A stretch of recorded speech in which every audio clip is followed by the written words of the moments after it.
A couple of hours ago, Jared, and I was watching the on the push cars there doing a bit of track packing, and it was having a lot of difficulty staying in a straight line. But it seems to have packed down really quite firm now. Yeah, it's a really firm track underneath. In fact, this morning she was almost brittle dry, like a cricket pitch. It's one of the interesting things that we've discovered, and when we've laid the track, we've actually laid it quite high up to the edge of the wall. Yeah. And so right up on the wall you can't actually water, but there's a chunk of clay up there. So you'll find that cars that run the wall tonight will probably send up a rooster cloud of dust, much like if they were crossing the pole line. Not to get the two confused. And but yeah, talking to the guys that did the track prep, I asked them, are they setting up a street stock track? Because the street stock track will be a lot harder for the narrower wheels, and probably a little bit, well, I guess you'd say slicker. Or is it a super saloon track with a heap of drive in it? And they just smiled and laughed at me. So I guess we'll find out as the evening goes on. The stock cars are going to go out now.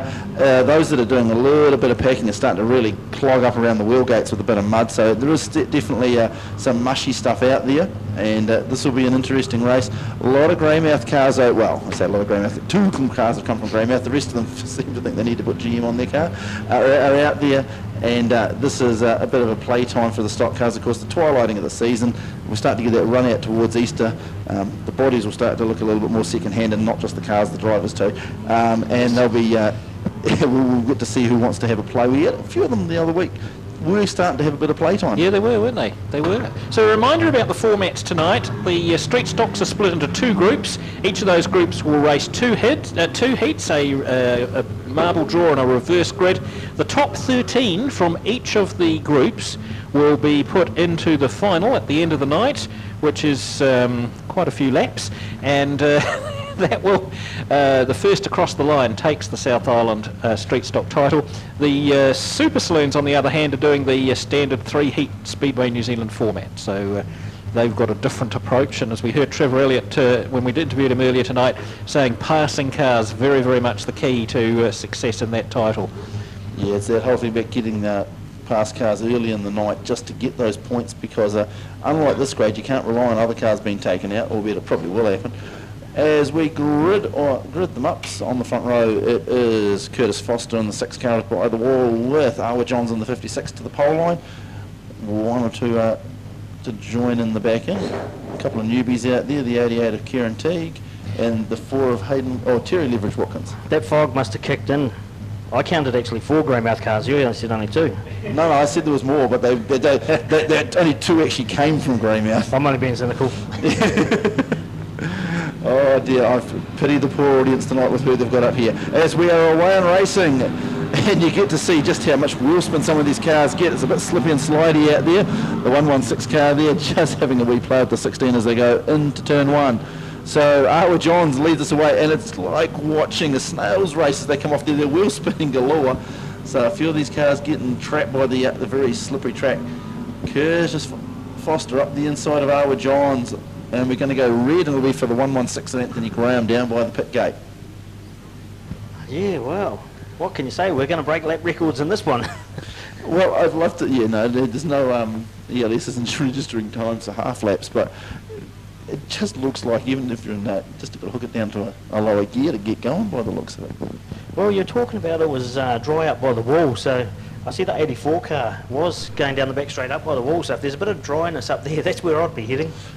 Well, yeah, there seems to be a fair bit of moisture. The track's not really cut. Well, it's cut up a wee bit where they were, but it's still flat. It's not too rough as we get away. It is Foster leading us away, but he's slow to get going. The Awa John's slow to get going too. So it is Vaughan Fairbairn who's taken over the lead after the first lap. And we're all welcome going, pretty much. Just checking through to make sure everybody's coming on through. Yep. So it is Vaughan Fairbairn in the 17C car, past the Value Cars Warehouse grandstand. The 7 GM of Thomas Robson there, looking up the inside of Foster. A little bit of a dust cloud as we head through Enviro Waste. Definitely not a horsepower track, as you can start to see the likes of Chris Wildley and Craig Robb. And here comes the 51 machine coming through as well. Foster gets out wide, glances the wall, opens the door for the 7 car. I'd love to talk faster, but unfortunately the cars just aren't going fast enough to go faster.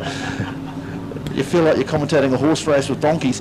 Anyway, it is coming around. This will be interesting because one of our fastest cars on the track has, the ELS hasn't even registered, so that's how fast they're going. It is our race leader, Vaughan Fairbairn, out in front. Back to Foster. Whoop. I have just turned my own microphone off. Out in front, we're getting into the back markers now, which was only after 2 laps. It is Schumacher there on the 22 car. Fairbairn, he's away, and well, Foster takes a completely different line into turn 3. Discovers that the ripple strip will give you a little slight vibration as we head round. It looks like Craig Robb's making the move up the inside, and he's just driving it smooth. He just gives a little bit of a tap to the 6 car, moves them wide, and James Wheeler in the 97's looking to move through. Tony Oliver from Greymouth in the 38 car. Trial looking to give this clubmate a bit of a hurry up. As the Oxford sign cars of Thomas Robson as they head down the back straight. Robson goes into Enviro Waste. Oliver right down on that ripple strip gives him a little bit of a hurry up.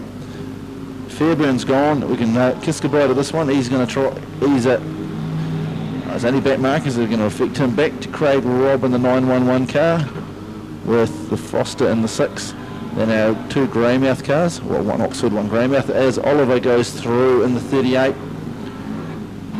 So as we look further back through the field, Leverage Watkins and going across the start-finish line, and they're about to get the 17C car coming around. He's just getting through. A little bit of a tap there from Kieran Teague in the 88 to the 4. And Teague, he's running a very matte black flat chassis. That car's built for one thing, and hopefully he remembers by the end of the night what it can do. It is solid as we look back through Fairbairn across the start-finish line. We go back to Craig Robb coming through. Foster not too far behind him, and Oliver. Then next on the track, it's going to be the 97 car of Wheeler, but the 51 car of Evan Young there just pushed his way through and pushed him back, the 97 car back a place. Fairbairn through Enviro Waste. He is well and truly out in the lead. He's about to pick up Alex Rondell.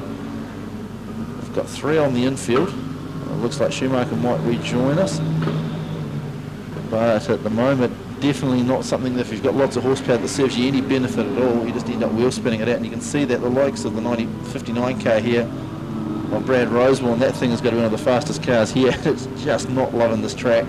The white flag is out at the moment as our race leader comes through. It's the 17 car. No, they actually gave it to the 74 car, and I'm looking at the ELS, the 74 car showing as leading.